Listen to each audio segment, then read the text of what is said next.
I mean, it's the Wow. Great Depression was so gruesome. A woman would go to the dump to look for meat, and she would leave her glasses at home so she didn't have to be confronted with the quality of the meat she was getting out of the dump to eat. I mean, the Oh, stories are horrible. So this is 1933, Oh and God. people were at each other's throats. There was this violent political disagreement going on in the country. And in 11 years, they defeated the Great Depression and Adolf Hitler. So Wow. that's what the story becomes, how you got this incredible story. And it's sort of like the underlying secret story of World War II.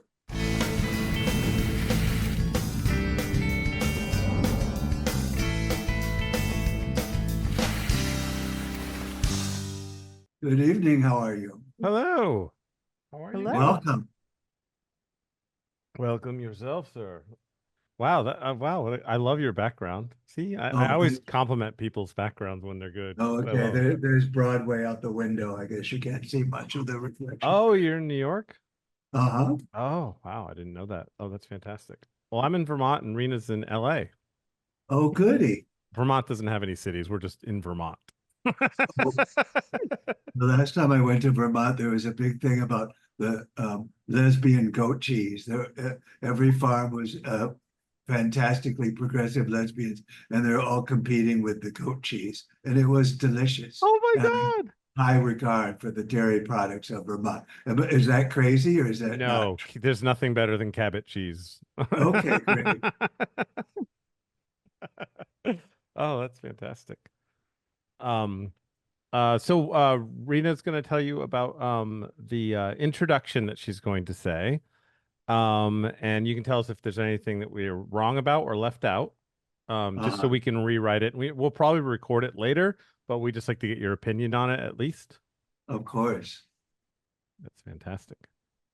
Yeah, so and I distilled this a lot because you have a long and impressive bio. Yeah. And usually like for the sake of these shows, we try to keep it to just like a few lines, but you can tell me if there are other key things that you want to get in here. Okay. But yeah, so what I have here is this episode's guest is Craig Nelson, a New York Times best-selling historian. He has written several books exploring pivotal moments in history, the latest of which is V is for Victory, Franklin Roosevelt's American Revolution, and the Triumph of World War II. I know you have lots of other like bylines and publications, but I was like, that is a lot to read at the beginning of a podcast. But I will if you would like me to put them in there. Oh, no, you don't have to give a big thing. It's fine the way you have it. It's your show. You should do what you think best. I also just excited because I mean, I'm 52, so that's around the time when men start getting into history, really. So I've been burying myself in all the books and all the books that you've written. I'm gonna get them all on audio because those are all the topics I've been just devouring for the last 2 years. Oh, that's great. Yeah. Yeah, it's very common when I do a show. I walk in and it's 300 men and one very interesting woman. So I have that, you know. And everyone goes, "Oh, you need to be on more on social media." I go, "Yeah, except none of my demos on social media, so it doesn't help at all." You'd be the youngest guy there if you did the shows. Oh, it's fantastic. Awesome. All right, so that works. So did you want to do that now, Rena, or do you want to record it later? Do you want me to record it later? It's up to you. I'm fine. We can record it later, Okay, cool. I think. Yeah, let's not Yeah, waste any time with this gentleman because And I have a new computer. Are you hearing me okay? Oh, perfectly. Okay, great. Yeah, this is not a big deal. Actually, you know what? Never mind. I was gonna say there's something with the framing, but I love the framing with the windows, so never mind. I changed my mind. yeah, his background is so cool It that like is. It is. don't knock that out. No, not at all. I love the windows. I was gonna because usually I like to get people like this, but your background's so cool. I want it the way it is, so I changed my Well, mind. So well, never this mind. is an 1867 building. It was built right after the Civil War. And it was a famous discotheque called Infinity Disco in the 70s. And then they burned it down. The mob burned it down. So the only thing left is this brick brick wall from Oh, wow. 1867 and the facade. Oh, wow. Oh, God. It Jeez. was What a a great luxury carpet, story. the luxury carpet department store at the time it was built. Wow. You've That, seen the Gilded Age, that's the era it's from. oh, wow. I'm just worried about you telling people where you live, so I'll probably edit that out. I already have many stalkers. Oh, all right. Well, more in my That's what was video going through podcast. my head. Was like, he just tell people where he lives. No, I have stalker. I have many stalkers. I was just I making could a have a note. fake telephone number, the stalker line. Oh, you got like a catch-all? Oh my God, that's fantastic. Uh-huh. Oh my God, that's And now I have to ask about the stalker thing before we go into like just are they I guess what is the reason there? Are they upset about your publication? Are they obsessed? Like which is it, do you think? The book frequently, even though the books I do, you would think, come on, can move over. Even though you would think the books I do are as mainstream American history as possible. In fact, almost every one of them comes with a conspiracy theory. So that, for example, when I did my book on going to the moon, about I would say almost a third of people under the age of 40 would say, are you writing about how it was all faked? Oh my God. You don't have to worry about your cat. Rena has a cat that comes on all the Oh, all time right. too. Well, this is a very belligerent. There's a whole new meme called "Work from Home Dads and Their Needy Cats," and this is my life story where I'm sitting there typing on the iPhone with one hand and petting the demanding cat with the other. Anyway, Don't worry about it at all. We love cats. So please right. don't worry about So it for us. so Pearl Harbor has an entire conspiracy theory Oh, behind. I have questions Right. on these things. The atomic era has a conspiracy theory. The founding fathers, Thomas Paine book comes with a conspiracy theory, so it's everywhere. So all of these people get very excited. Oh wow, cool. I have questions on those. So they want to speak to you. They're not upset. They're more like No, obsessed. they found some error that they need to talk about. Ah, Like the okay. shadows or the flag is Yeah. waving on the No, moon. no, how the flag is waving on the moon. Yeah. That's a big one. And then they miss. They'll have some. I just got an irate letter from somebody about the treatment of Charles Lindbergh in this book that we're talking about today, who wrote Oh. this thing about what a great hero Lindbergh was, and he demanded to know what part of the Yale Library I found this piece of paper that said these other things about him, and why were they published in the diaries? I mean, it was like, Wow. anyway. Wow. The most terrifying moment was for the Pearl Harbor book. So when you go to Washington, D.C. and you do research, you go to the back of the National Archives. And actually, most of the research is out in Maryland, but you can go back, see key stuff in the back. So on the front of the National Archives is where they have the Constitution and the tourist section. And then if you go in the back, that's where the library is. And that's also where the theater is, the auditorium.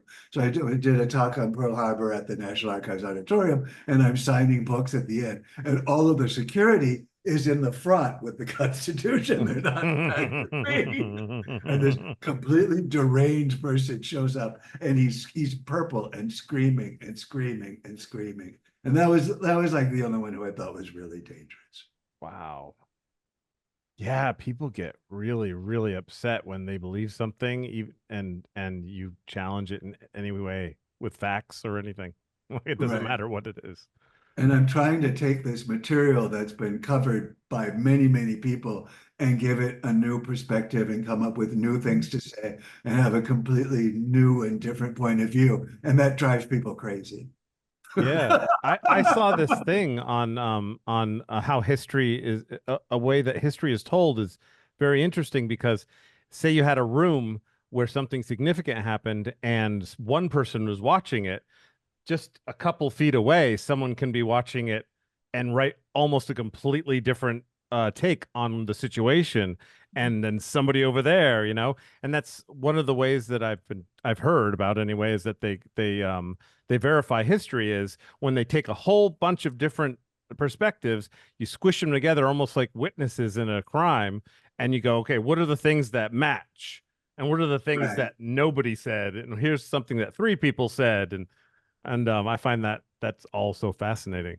Yeah, you try and get a picture of someone, like if you're doing a biography, like Yeah. Roosevelt is done in this book, you try and get a picture of someone by looking at all the different things other people say about them, both their enemies and their friends and their wives and their mistresses. You know, you try and put together this picture. But also, there's a tremendous fluid aspect of history that most people don't understand. They think once they learned it in high school or whenever, that's it, and they don't have to learn about Oh that. yeah. But in fact, it's very fluid. And my favorite example of this is that we just changed the date for the destruction of Pompeii by the volcano, because Really? we just found a letter written by a slave talking about the destruction of Pompeii. And he says, and we just finished harvesting these grapes. And they know that these grapes were harvested in August. So they had to move Oh. the date back 6 weeks. You would think that that date would be Yeah, decided we by nailed that one, now. didn't we? Didn't we Right, nail that one? right. And this year they changed the date of Pompeii. Oh Um, wow. Yeah, so there's it's like that. science. Things can Right. change. Right. And then there's the number of things that people get wrong and that then get repeated in book after book after book after book. So in this particular story in V is for Victory, if you read any other book on the arsenal of democracy, it has this fantastic story about how the head of Cadillac hired 2,000 Detroit prostitutes to make the delicate gyroscopes that went into various planes to win the war. And at the end of the war, he had to fire the 2,000 prostitutes, and some of them, this job had saved their lives, and they committed suicide. And I thought, this is incredible. I've got to really look into this. So I tried to track down the guy. I tried to track down anyone who worked for him. I tried to track down at least one of the 2,000 prostitutes, and Wow. nothing of this was to be found. It turned Wow. out to have been entirely made up by a business management guy named Peter Drucker in the 1970s. And he Wow. knew the name of the head of Cadillac, but he completely changed it. He made up the rest of the story. See, I Wow. often wondered, like, just like what you're saying, how much, at least in this country, how much of history is marketing that somebody just made up this story because, yeah, they needed to sell some, or just something needed to be spun a certain way. Like Well, capitalism.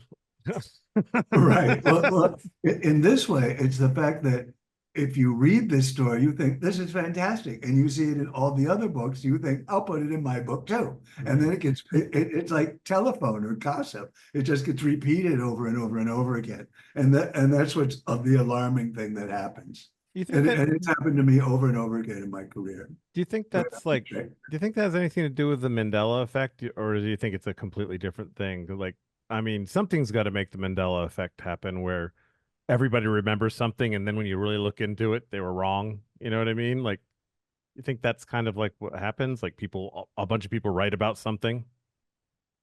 With historians is that if you hear a great story and it's written by someone who seems particularly good, you want to use it too. I mean, who doesn't want, who wants to leave out a great story? Right. So unless you double check every little thing, and frankly, book publishing doesn't pay enough for anyone to double check everything. You know, Oh, wow. there isn't really a facility for doing that. So unless you work in academics and have your free graduate students to do all this, you don't really have a possibility of doing it. I mean, I do as much as I can. There is fact checking going on at Scribner. We do a lot of it, but we can't do every little thing. And it pops up again and again and again with other people's books. But anyway.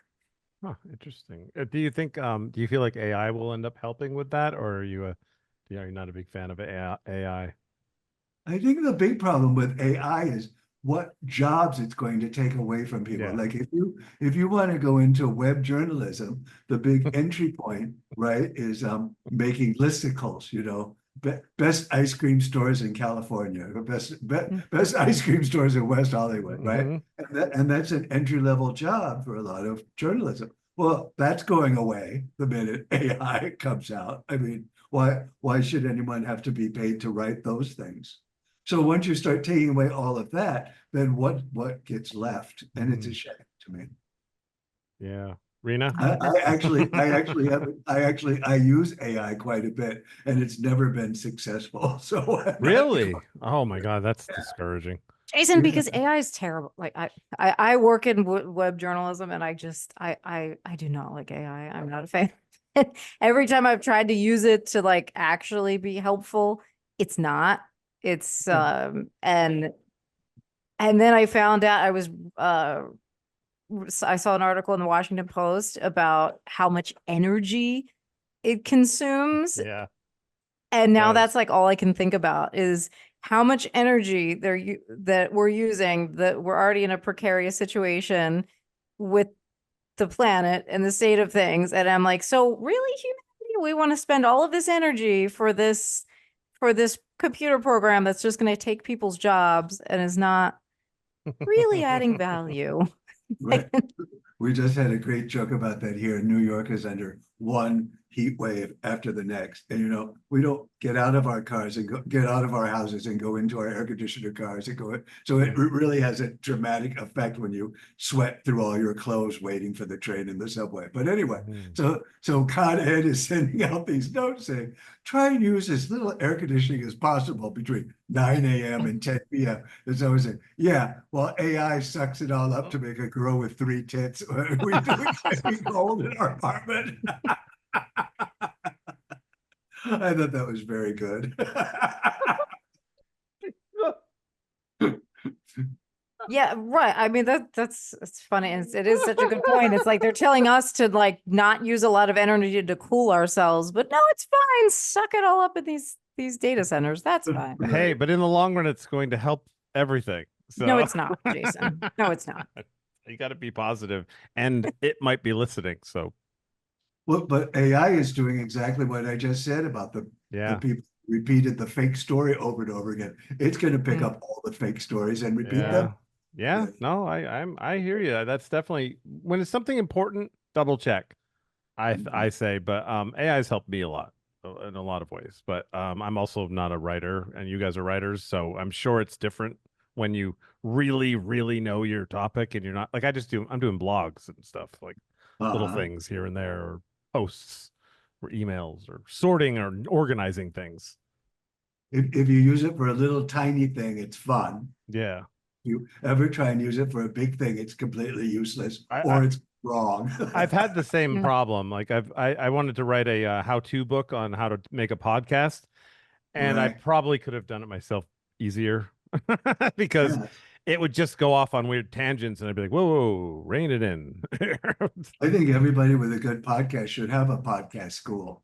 So I think you're going in the right direction. Yeah, well, I've been trying to think of new ways to make money because you know, it's hard to get a job that can work with my lifestyle because I have a son that's autistic. So I'm like, I have to work from home. So I have to find stuff. Pretty much. Right. But I think you can start a whole web series on how to have a podcast and just develop it and give away a little piece of it and then start your own Eventbrite and Zoom your way through teaching people podcasting. I think that's a great idea. Yeah, I'd like to do it sometime when I get time for sure. But someone's probably already stole the whole idea. Probably 20 of them out there, 1,000 of them. Well, all right. So some of the questions that we asked, I mean, please feel free to flow because flowing is more fun than standard questions. Yes, I'm here to give you a good show. Good. So, yeah. Feel free to say whatever you want. We do want to know how you got started in your field. Like, what made you want to become a writer? What sparked your interest? Oh, so I was in California, in Los Angeles, on La Brea, where it dead ends in the hills. And I was very unhappy because I'd gone to USC Film School and nothing had worked out for me. And so I decided I was going to, I went on vacation to New York City. This was in 1979. And I just fell in love with it. And I thought, okay, I'm going to give up trying to be a script writer in LA. And I'm going to be a writer in New York. And I'm going to go into the publishing industry to learn the business to do that successfully.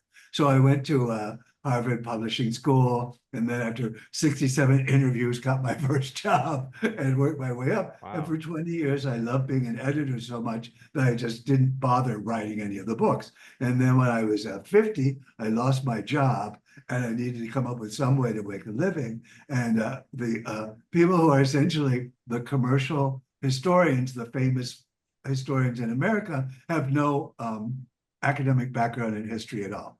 Doris Kearns Goodwin, for example, got started because she wrote an LBJ book because her husband was a speechwriter for LBJ and she had that kind of accent.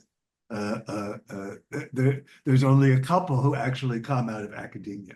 So I decided to put together a proposal for a book on an incident called the Doolittle Raid, which was this wild story that actually has cliffhangers in the middle of it, actual people hanging from cliffs. And it's a story that actually started the US Air Force. And it was a big sales hit. Wow. And then I wrote a book on Thomas Paine that won a big history prize. And then I wrote a book about going to the moon that was a bestseller. So I was able to make a living as someone with a mortgage writing books.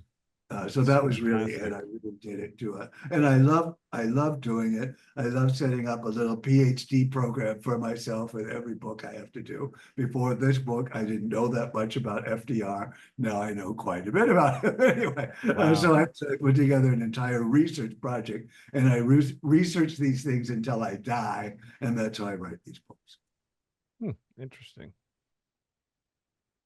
So your first book that you published was at 50? No, I published a bunch of little books, but the first book that I published that makes it any sense to talk about, I did it like 47.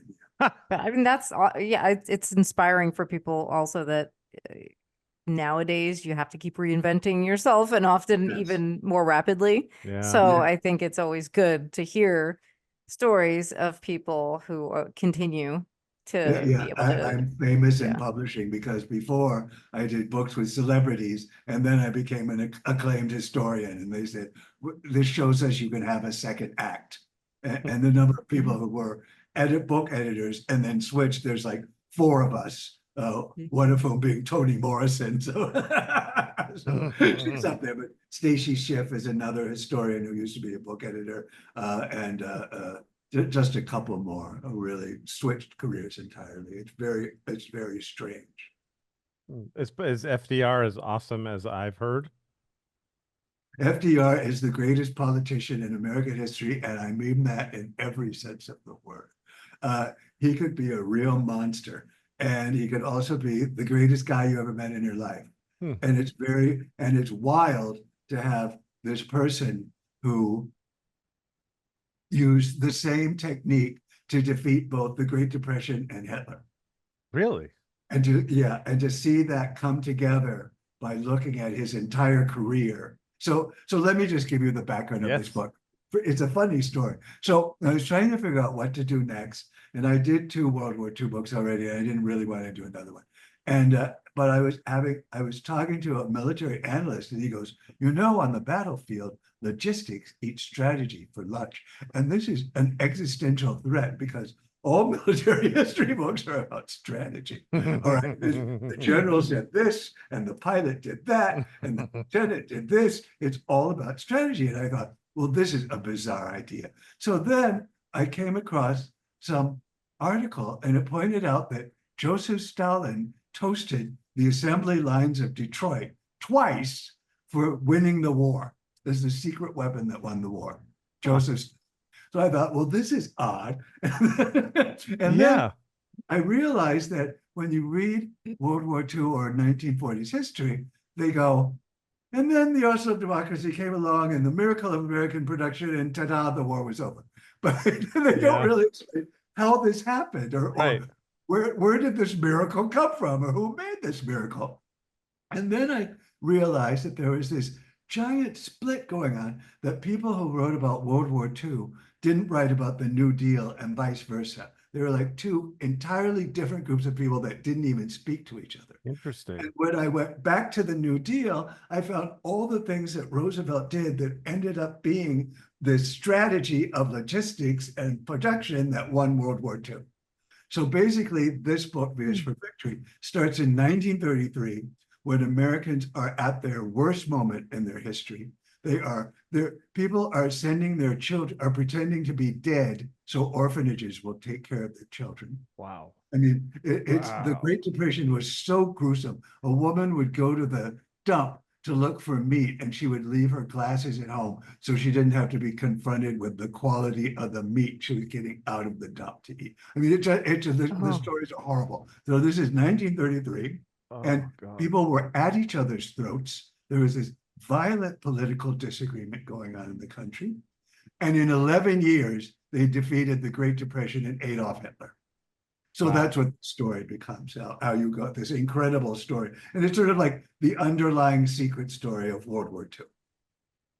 Wow. Do you think that's where we're headed? Not to bring it up right away, but Well, there's so many parallels I between know. what was going on then. It's really disturbing. I mean, even in some granular details, like it used to be that Detroit was exactly like Silicon Valley, and we thought all of those people were the geniuses who were the harbingers of the future. And like Silicon Valley, it was divided between people like Sears Roebuck, who was like Amazon, and General Motors and Ford, who were like Apple. And you actually see this constant parallels where Henry Ford was the richest guy in the world. He was like the Elon Musk of the 1930s, and he became a crazy anti-Semite and this violent right-wing character and all this nutty stuff, just like Elon seems to be turning before our eyes. I mean, it just goes on and on. And so the big Trump versus Biden kind of fight, and I was supposed to talk on MSNBC about this, but they keep rescheduling. Anyway, the Trump-Biden fight almost perfectly reflects what happened between Charles Lindbergh and FDR during the run-up to World War II. It's uncanny. So yes, I think if we do face a hideous existential threat, we will be brought together as a nation, but I hope something less than that can do it. Oh my God. So can you unpack the parallels a bit more because yeah, I mean, a lot of us that are following this and know, obviously not as much as you know, having written, but know some history, we're going, like this doesn't, and how do you like, I mean, I'm just like, oh, we're all doomed. Unpack it from a historical knowledge perspective. And are we all doomed? Are there different ways it can go? How do you see it comparing? Can I add to that question? Also, like that's exactly my question. And the only thing I have to add is I've seen a parallel with what the Supreme Court justice just did and what happened with Mussolini. Yeah. And I don't know if you agree, and I would love if I'm wrong. So please tell me I'm wrong. So about the Supreme Court, what the Supreme Court now is, this Supreme Court has a history of doing is saying these wild things, and the next thing that happens, they take some of it back.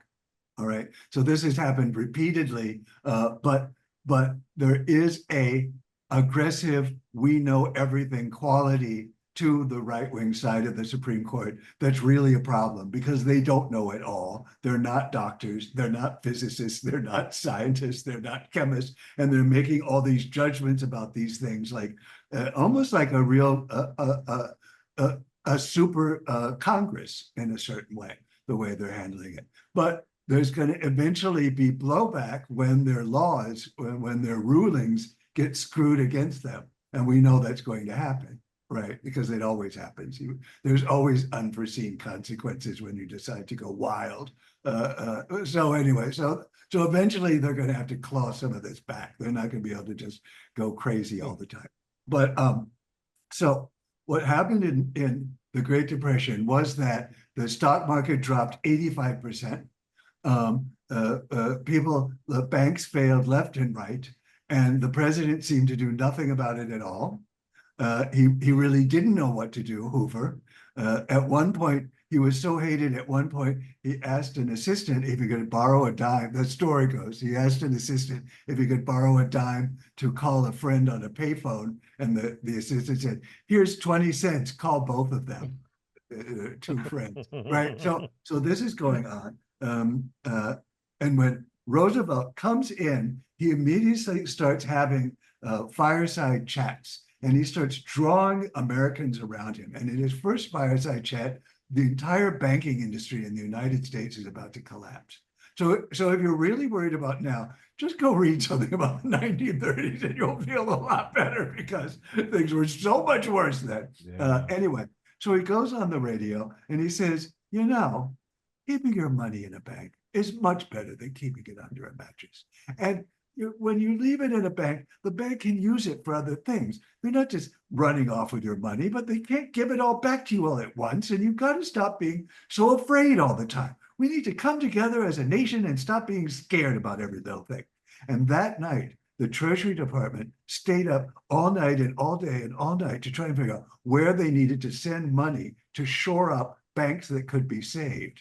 And within 6 weeks, $2 billion had entered the banking system from that one speech. He got Wow.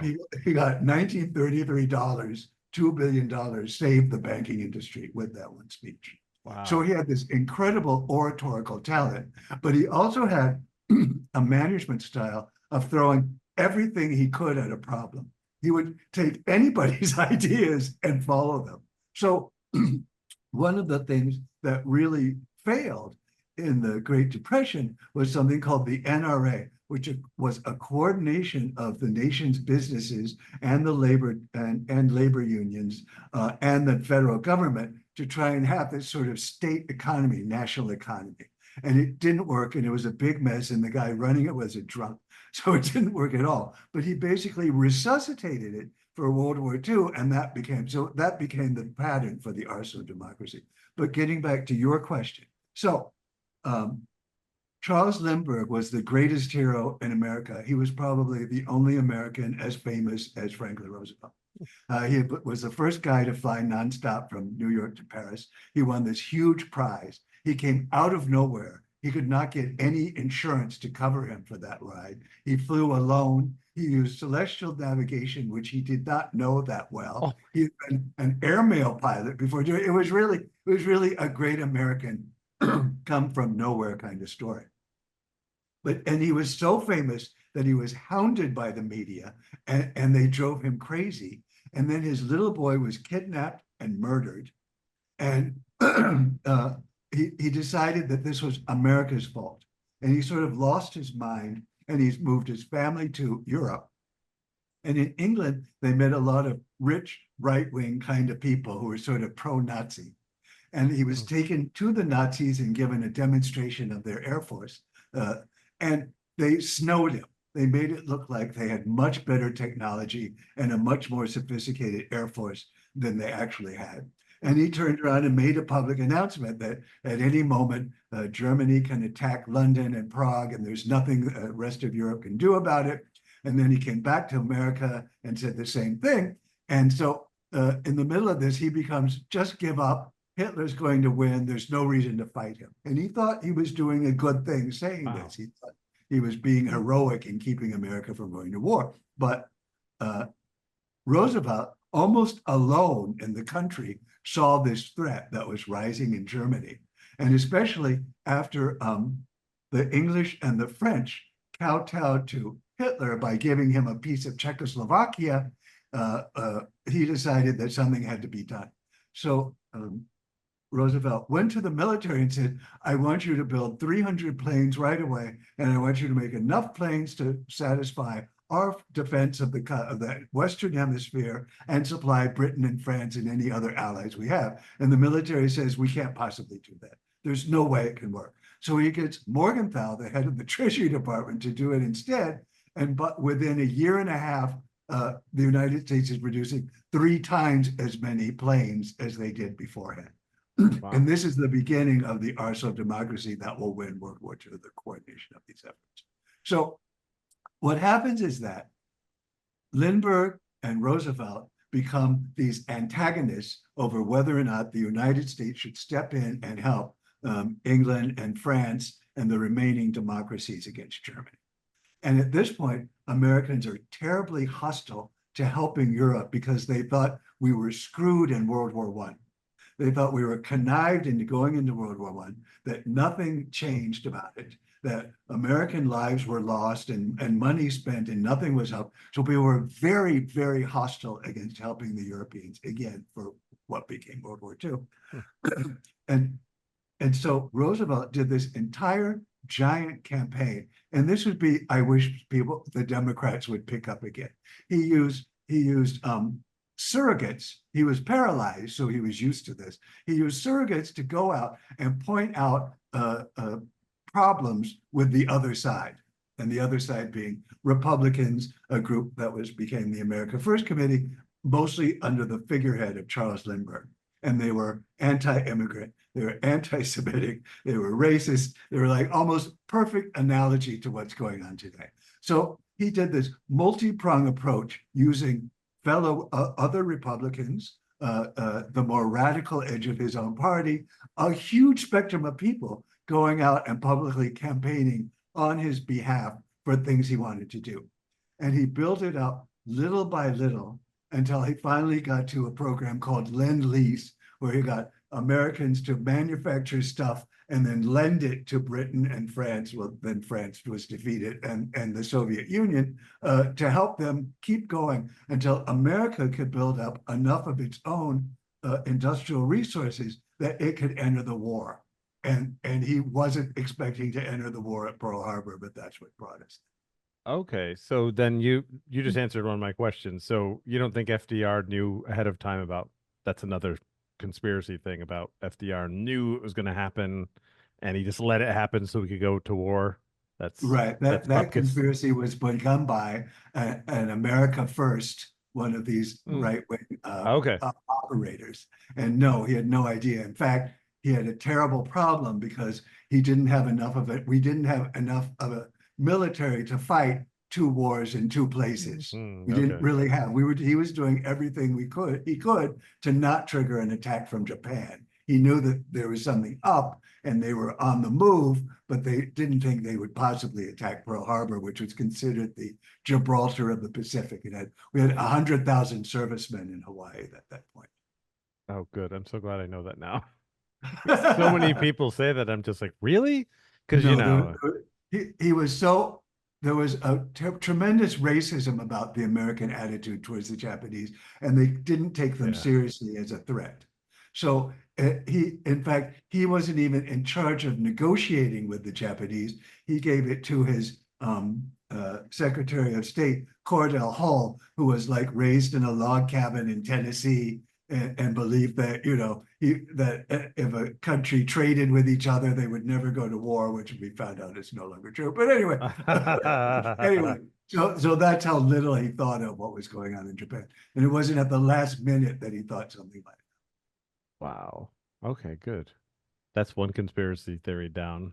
That makes me happy. Yeah, I'm glad about that. So do you so about the Supreme Court changing the laws, and you said that they'll have to take some back, but if Trump is elected president, won't he have immunity to everything and he can start doing some Mussolini type things and start taking out people and not going to jail for it and not getting called on it? Or is that not real? The anything that he has to justify as an official act, and the things he's being charged for now, most of them were not official acts. The actual problem with that law is that there's something about where you can't use evidence while he was doing official acts against him for unofficial acts. You can't ask a motive, is what. Right. So there's this big problem in the evidence law part of that law. But the actual thing, the issue of what was an official act, they don't think telling Georgia's Secretary of State to lie about the votes was an official act, right? So yeah. So they'll have to clarify eventually, and that's when and he can't say his business fraud in New York State was an official presidential act. Okay, right? So we're not headed towards that then. Okay, you think? Okay, good. That makes me feel better. It really does, because I was like, or what's going to happen is a Democrat is going to be the president, and they're going to use some of this stuff, and then the Supreme Court will have to take it back. I know, right? Yeah.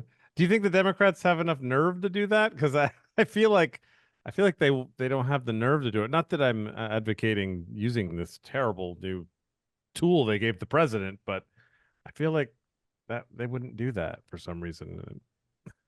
I think if they're put in a position where they think it's going to be the end of democracy if they don't do something, then a lot of avenues seem to open up about what official acts of the president are. A good point. Yeah. Well, Biden has the power right now. I know. If you're gonna hey, act, do it now, man. Where are those Navy SEALs when we need them?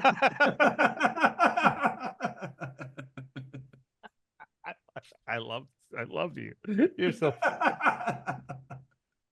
Oh my God, that's absolutely hilarious. Yeah, I don't know. I think I don't want to advocate for that, but this is the problem. If I were a We right certainly winger, don't I'd want be to advocating for it. we certainly don't want to be advocating for it in public. So yeah. Well, yeah, I mean that's the thing. Like I inherently feel like it's wrong. So therefore I would feel bad supporting that kind of thing. But my right-wing friends are like wouldn't care at all about that. They Right. wouldn't care at all. Right. And that's where I get scared. I'm about to not care. I'm with you. I'm with you, but it's always that little nag, you know, that little Getting pushed nagging. to the edge on that. Yeah. Yeah, exactly.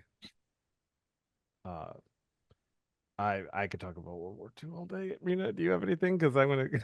Did I answer your question enough, Rena? Yeah, I do want to dig into any more of these parallels that you see, and do you, knowing what you know about history, what are the parallels and what do you think are the variables that are different now?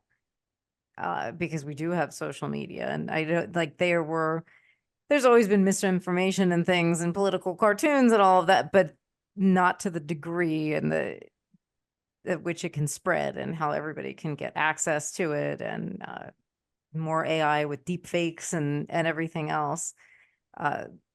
Do you see that as being a major differentiator between when you're comparing then and now and those parallels? Not really, because the amount of repulsive political materials going on during campaigns then, I mean, I can't even repeat some of the songs they would sing in your podcast. Wow.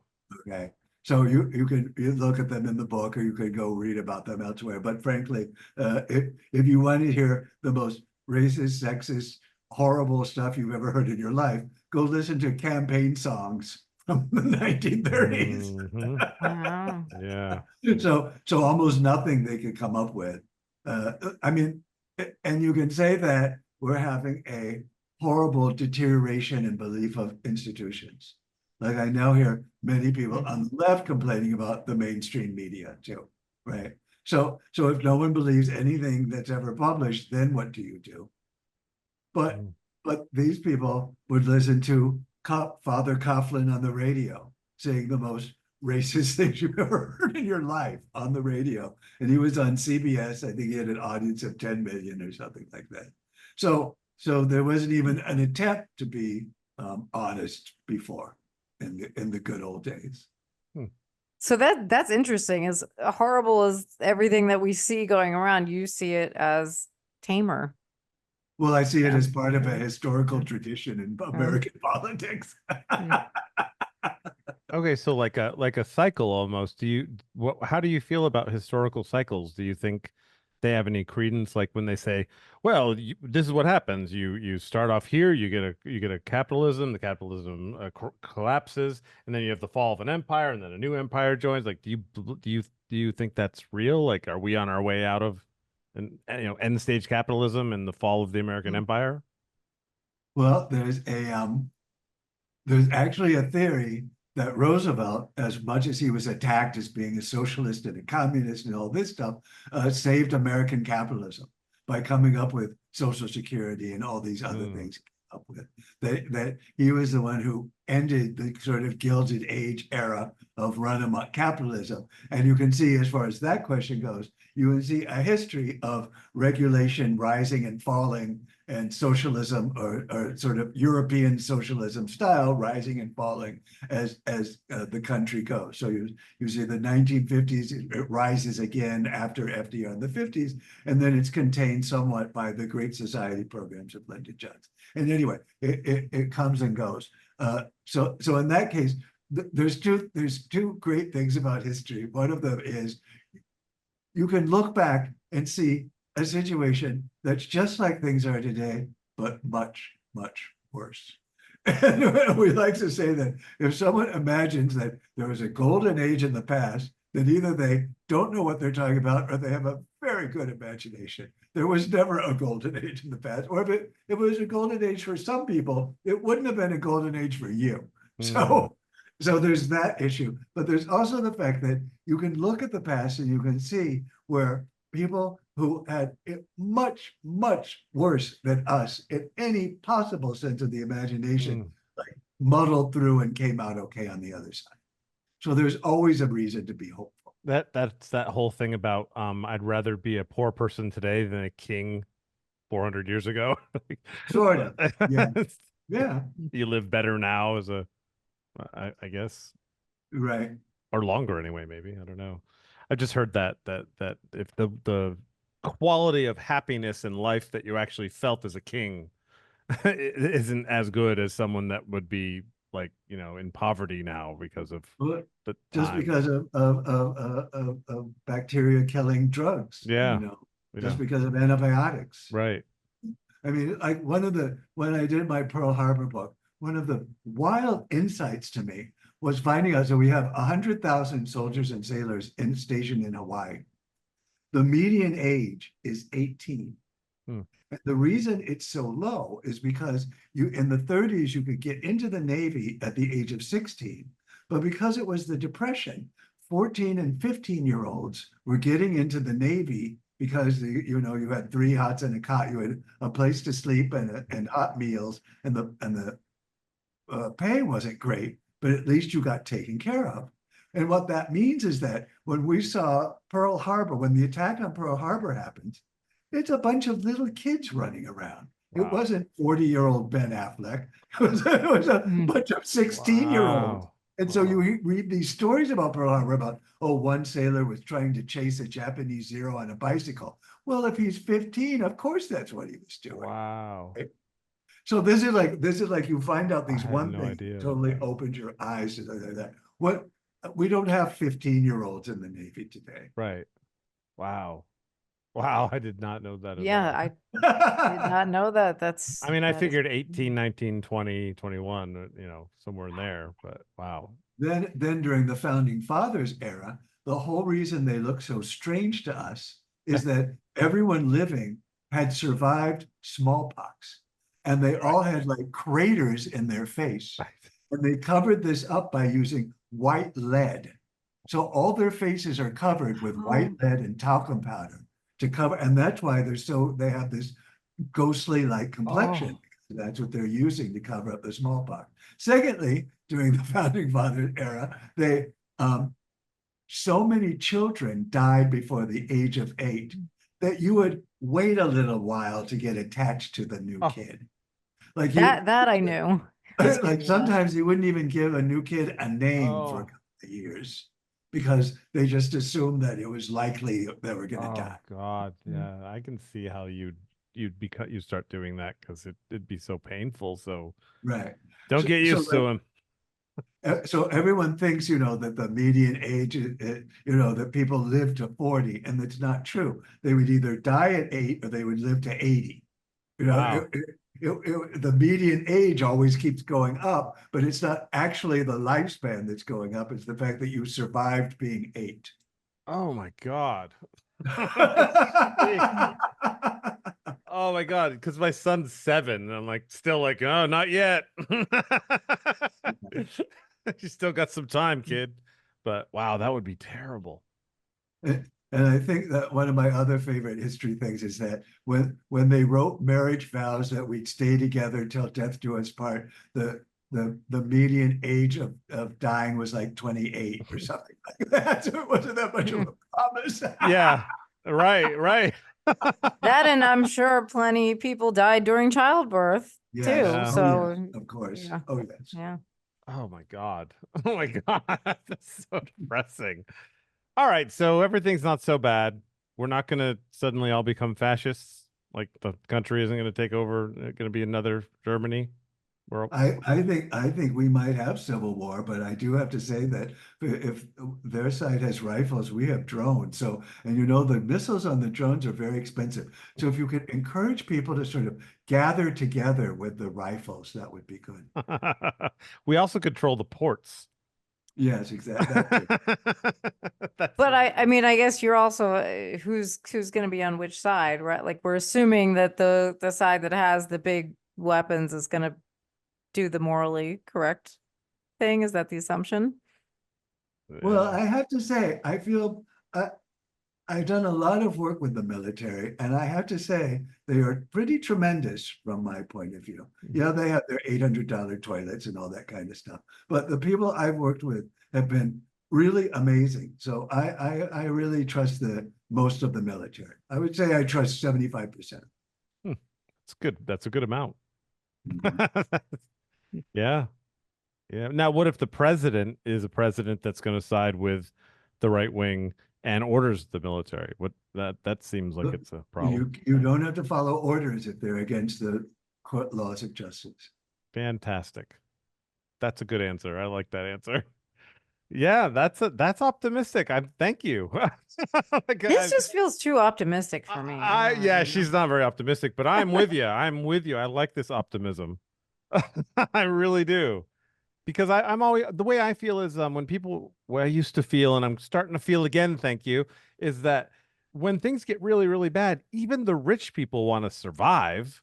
They don't want to be destroyed in a revolution or a just complete collapse. So they're gonna feel like they need to chill out a little bit on the taking, as the way I always thought, just out of survival. But I have a lot of my friends are just like, no, they'll just keep going and keep taking. Well, we haven't put the brakes on destroying the environment, which is our habitat, which will destroy us all. So How do you think that's going to turn out? Mm. What do you think is going to happen?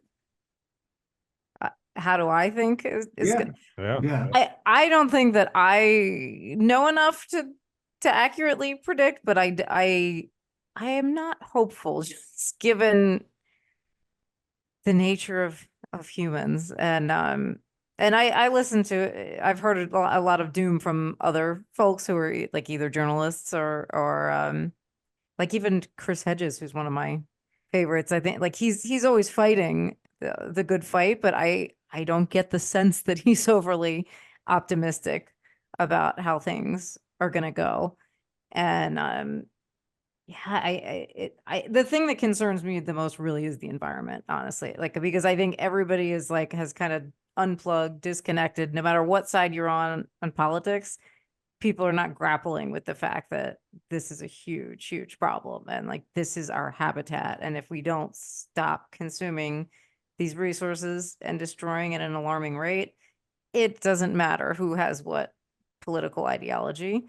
And I feel like for like the species to survive, we probably need to get together on that. We need to start fixing that now. And I don't have a lot of optimism as far as that goes. And so then I think you get into a place where you've got fewer and fewer resources and more people fighting and vying for that. And I don't think that we have like the historical precedent to figure out what would happen then because we haven't been in this space where this much of our environment has been depleted.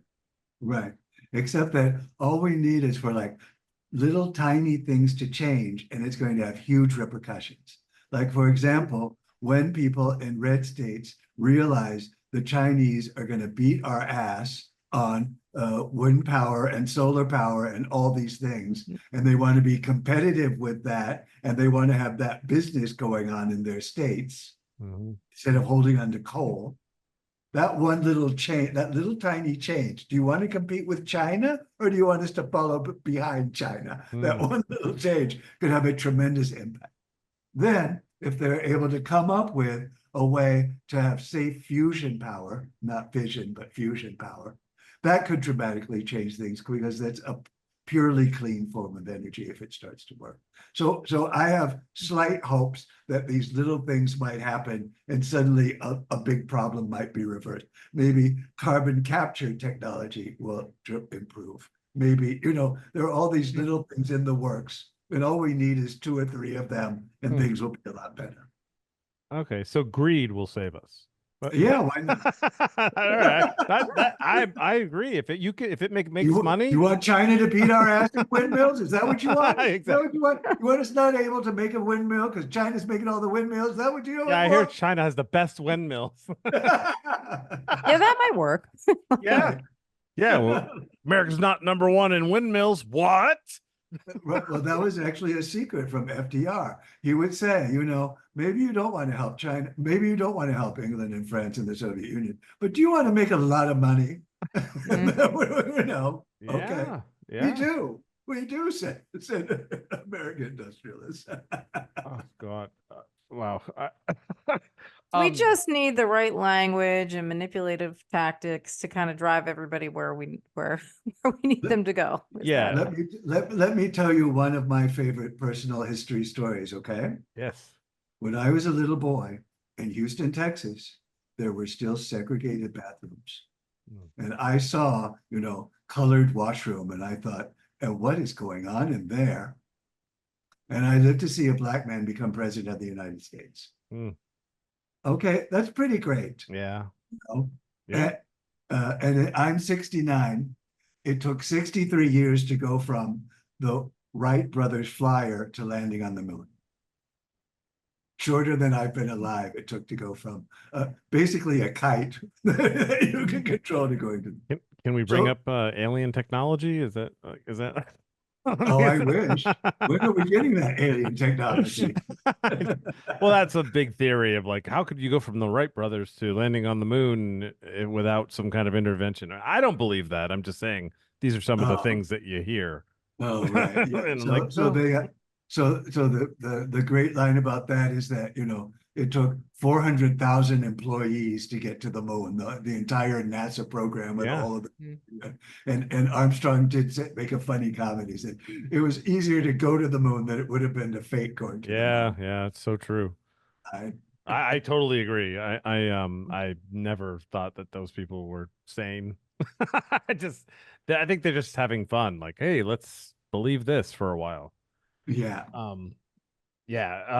It's ludicrous, but sometimes when a fake documentary is edited properly or in a clever way, you're like, maybe, but then you just have to read something somewhere and go, but that's the thing. You have to double check stuff. People don't double check stuff. They just hear something fancy and they believe it immediately. I have a question about nuclear weapons. Great. So are you familiar with is it Annie Jacobson? She did a book on DARPA. No, I don't know that book, but I know a lot about DARPA. Oh, good. Yeah, DARPA's super interesting to me. I never heard of it until 2 weeks ago, and I cannot even believe I have never heard of it because it's seems like one of the most influential organizations on the planet Earth. But if there's a dark government, it's DARPA. It seems anyway. Well, that's the bright government. Yeah, right. But so she did this thing. She said this thing where she was talking about how easy it is for a president to launch a nuclear missile. We think, don't worry, some submarine guy will just say no. Do you have any thoughts on that? Have you come across any information on that? Because I hope she's wrong. I have a great story to tell you. Oh, good. So, since it became obvious that we were in this stalemate position where anyone we might launch a nuclear weapon against had their own nuclear weapon to send back at us, we were stymied until Richard Nixon came up with a great idea, which is that the United States president should act like a deranged person and that he might launch nuclear weapons at any minute, and then everyone else will fall in line and obey what we want and do what we want. And this is called madmen theory. Yep. So not only do you have mutual assured destruction, the mad theory of atomic peace, but you also have the mad men theory that you're supposed to act like a lunatic, and then people will be more afraid of you and your nuclear weapons. Because you know. So when was the last time a nuclear weapon was used? Well, that would be World War II. Right, 1945. Mm-hmm. And we used it, Mhm. and there hasn't been one used since. Mm-hmm. And who are the people who wave around their nuclear weapons? Sad people like North Korea and Russia. Mm. And what exactly is a nuclear weapon? It's just a big bomb. Mm-hmm. The fact that there's fallout is a bug, not a feature, because the fallout can fall on people you don't want to bomb. Mm-hmm.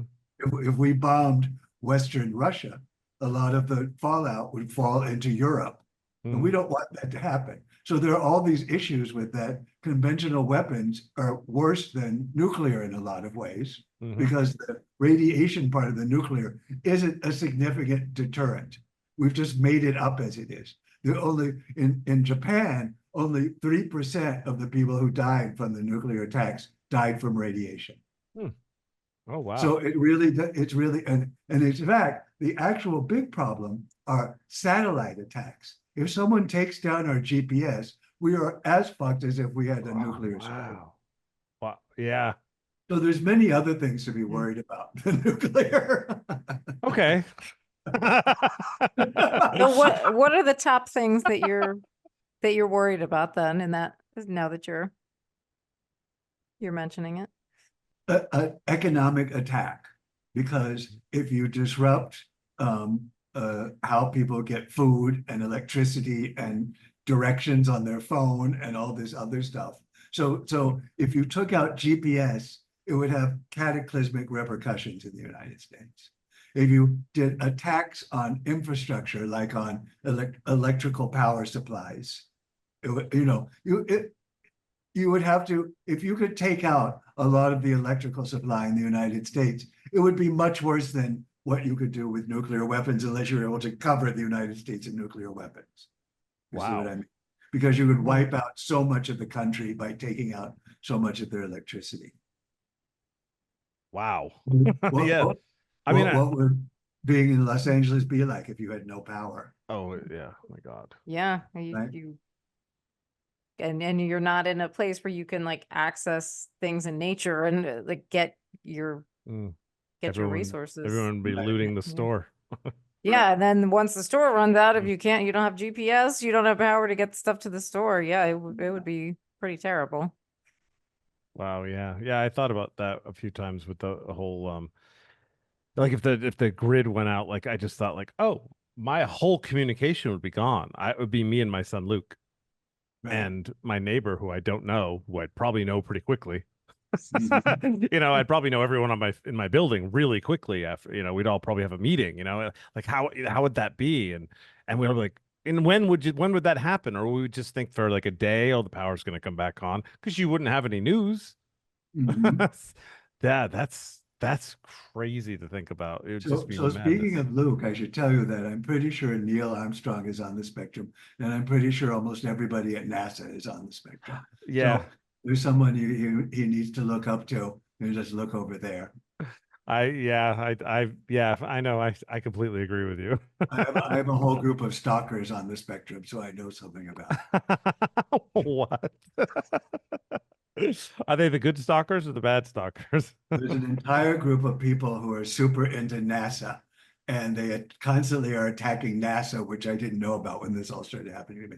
So they got very upset about certain things in the book that didn't apply to a Rocketman, that didn't apply to the way they understood things, because I wasn't writing a book for super aerodynamic, geeky people, right? So, and I even tried to talk to them about it. I said, what would you like me to do? What do you think is wrong? And they would go, you spent a page talking about gravitational orbit when you should have spent like 93 pages, right? So this was their argument. So a group of them banded together and made up 24 fake Amazon accounts and just started attacking me over and over and over and over and over Oh again. my God. Book is full of lies. It couldn't be wrong. It's a mess. He doesn't know what he's talking about. Over and over and over and over and over, taking like typos and saying that this proves he doesn't know what he's doing. It was this concerted attack. And now it doesn't matter because there are thousands of reviews, so it doesn't really matter. At the time, it was pretty horrifying. Yeah, yeah. Early on, that can really affect sales and Right. oh, for sure. You can't get the nerds mad. You got to be careful with the nerds. Well, there's no way to make these people happy. That's right. The people at NASA call them space cadets because they're constantly attacking NASA too. Space cadets. I love it. Right. Oh my God, that's absolutely hilarious. Well, yeah, I'm afraid of nerds way before jocks. Yeah. Yeah, especially nowadays. So I don't, Rena, you go if you have something because I keep talking. I talk to him all night. Go ahead. Go ahead, Jayson. Okay. So about the Cold War. I watch this one particular YouTube channel, Leisha Miller, and she talks about all the problems that are going on in the United States. And she has this phrase that I find hilarious. She says, whenever something bad is coming up in her story and it has to do with the 80s, she goes, and who else? Ronald fucking Reagan. What is your what is your what is your opinion of Ronald Reagan? Well, I had to live through the AIDS crisis with Reagan, who did nothing at all to help. So that was quite bad. And primarily, he was really great as acting as president, but got away with murder because he was so smooth and so charming. So he got away with Iran-Contra, and he got away with all these other things. And there was that moment when he met with Reykjavik with Gorbachev, and it could have fixed everything, and they didn't. So not much of Reagan. But he was very charming. Right. Do you think he was the beginning of all the issues with corruption in politics, like with making corporations being able to use money as free speech? Oh no, that's been going on for a long time. Yeah, no. Okay, so he didn't. There's an entire, there's a whole other show we could do on that.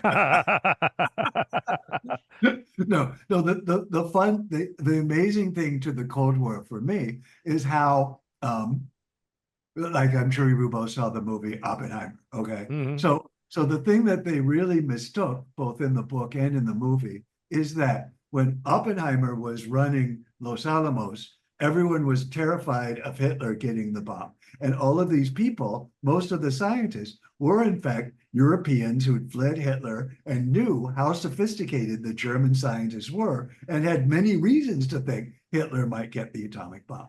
So the entire rush was to beat Hitler. And when they got there first, they didn't really care about it anymore. After they beat Hitler to have an atomic bomb, all of that entire group of people wanted to test it as proof that it worked. But other than that, they didn't really care about it. But an entire new group of people came in and they were terrified of Stalin. So all of the people who drove Oppenheimer out of his security clearance, he wouldn't have gotten along in the AEC and the Atomic Energy Commission anyway, because he wasn't terrified of Stalin and everyone else there was. So you see an entire policy that goes on for decades of people in turn terrified by Stalin and Khrushchev and all the other Russian Soviet leaders and acting irrational because of this terror there. Wow. Yeah. Also, we came close to nuclear holocaust numerous times. There's an incredible story. I did a book on this called The Age of Radiance. There's an incredible story where Brzezinski is the national security advisor, and he gets the notice that the Russian missiles are coming. And he knows he has 30 minutes and he doesn't wake up his wife to tell her. He has this beautiful sort of soliloquy he writes about this entire thing. And it wasn't Russian missiles, it was geese. But he assumed this is the national security advisor of the United States, assuming that everyone is going to die, but he's not going to wake up his wife and tell her he's going to die. Wow. That, yeah, please don't wake me up either. Yeah. Oh my God. That is beautiful, really, to do that, because I know people that would be like, wake up. Right. And this is Mika Brzezinski on Morning Joe's dad who's told this story. Oh, okay. Oh wow. Also, just so we didn't get an idea. We didn't hear how long you wanted to be spoken to. So I wanted to give you that chance to let us know Until you now. have enough material. We definitely do. I could talk to you forever. So I'm just respecting your time. So I'm fine. okay, well we'll give it a few more minutes because I do have a final question that has nothing to do with anything, but I wanted to make sure that Rena had something that make sure that she didn't miss anything that she wanted to talk to you about. I think I'm most interested in the parallels between the past and the present, and I think we did cover a lot of what, because I was just so curious about how do you see things playing out now based on what you know. Do you feel like we missed anything along those lines? Are there any other key things that you see now that are, because you're probably the only person that I've heard being optimistic. I know. And so I'm just like, huh. Yeah. Yeah, and I guess I want to unpack that a little bit more. Like, why do you feel? Because you seem confident in that, and so I kind of want to know why. Just because I've seen so many others, and I'm in the news cycle all the time and watching commentators or reading articles and things, and nobody seems particularly optimistic. So, can you unpack that a little bit? Sure. So I also teach Vipassana meditation as a charity. And one of the things we work with all the time is called the negativity bias, where when your ancestors were running around in the woods and behind every tree was something they might want to eat or something that might want to eat them, the ones who survived were the ones who assumed that something terrible was about to happen to them at any time. And we Yeah. call this, and we still have this going on today. So for example, think of all the times you think about another person, a friend of yours who's having trouble. Maybe they're having trouble as a parent, maybe they're having trouble with addiction, maybe they're having trouble with their job, and how you feel compassionate to them. And when you think about yourself with these problems, you think, I'm a fuck up, deserve these problems. Interesting. Right? So if you really look into history and really look into it, you see that things are not so bad.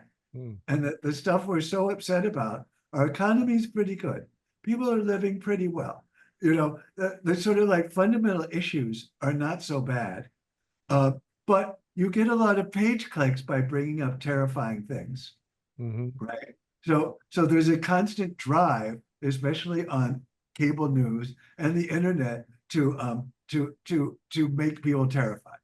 And so this is why now when I was a little kid, I never heard about how this is a heat dome is going to kill you for the next 20 days. There was never these hysterical pronouncements about the weather all the time. Right? It's never ending. We're all going to die from the weather. Yeah, we had a tornado watch in Vermont. I was like, a tornado watch? Where's it gonna come from? I couldn't believe I heard that. It was on my weather app, tornado watch, the Chittenden County area. I'm like, we're in a valley. Like, what the what? There's a New Yorker cartoon this week where someone says, I'm trying to balance staying informed with my sanity. And I feel like that is happening nonstop with me, that I have to turn off the TV or not look on Twitter or do something to keep my sanity, because I think a lot of it is so exaggerated. I mean, on some topics, all you have to do is to look at the comments and you get drawn into a hotbed of mental illness. It's not even people being remotely rational. Somehow people are having arguments about House of the Dragon, about the Game of Thrones show that turns into who's a fascist and who's woke. I mean, it's fantastic. So, and you know, my parents went through the Depression and World War II. I went through the AIDS crisis. I bet history has a lot much worse things going on than what's going on now. So, anyway, I think there's a gratitude meditation we could all do more.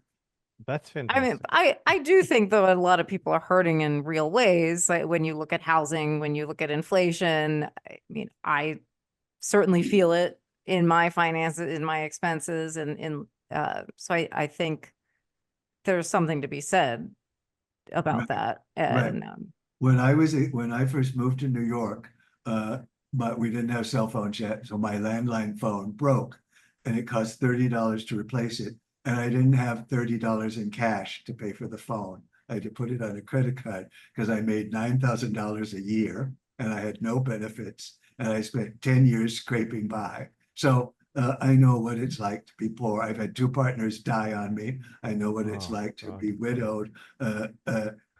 But we are, with social media and cable news, getting wrapped up in a lot of drama that in 6 months we won't even remember anything about it. Hmm. Okay. And Biden may be right. Maybe in a certain period of time, no one will care what happened at the debate. Maybe he's wrong. Maybe he can't possibly recover from that. We can be hysterical about it right now, or we can realize that in a couple of months we'll have a new thing to be hysterical about. It's interesting. It's like because you have so much knowledge in history that you are coming from a place where you're like you don't necessarily only see right now. You see right now and you see the whole spectrum of all the things that happened and all the stuff that's in your brain. So to you, it's actually, it seems like it's less of a big deal because you know all that stuff.